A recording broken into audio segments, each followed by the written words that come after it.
नमस्कार मंडळी, स्वागत आहे तुमचं माझ्या छोट्याशा व्हिडिओमध्ये. तर म्हणतात ना, माहेरी गेलं काय रिकाम्या हाती कोणीच येत नाही, तसं मी पण येत नाही. तर माझं माहेर आहे ना असं मस्त रानात आहे, जंगलात आहे. तर मस्त आता पावसाळ्याच्या दिवसात रानभाज्या आहेत.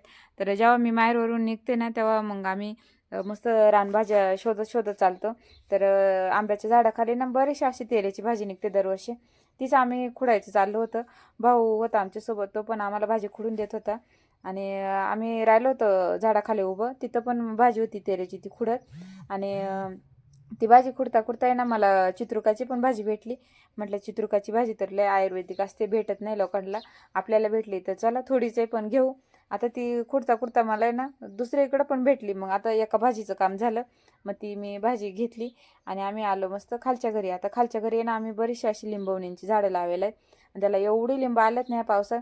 पण पावसाळ्याच्या दिवसात गावाकडे लिंब खाणार कोण? मग आम्ही बरीचशी अशी तोडली आणि म्हटलं चहा तरी पिऊन पिता येतील नाही का.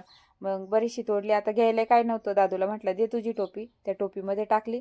आणि ती अशीच झाडाखाली सडून आणि ती खराब होण्यापेक्षा म्हटलं सोबत घेतलेली बरी. त्यानंतर शेवग्याची पण भाजी होती, पण ती काय खुडली नाही. आणि इथं हे बघा, हे समोर आहे ना, हे याचं झाड आहे आपलं माळुंगाचं. ते त्याला मस्त अशी माळुंग पण लागली होती. ती एक दोन माळुंग पण तोडून घेतली.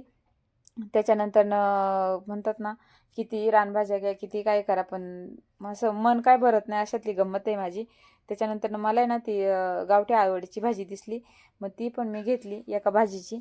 आता ही बांधानीच लावेल आहे, दरवर्षी निघते आणि दरवर्षी आम्ही ह्या भाज्या खातोच. तर कसा वाटला माझा व्हिडिओ ते नक्की सांगा. आणि व्हिडिओ पाहिल्यानंतर व्हिडिओला लाईक करायला अजिबात विसरू नका. आणि हो, आपल्या चॅनलला नक्की सबस्क्राईब करा आणि आम्हाला असं सपोर्ट करत राहा. धन्यवाद.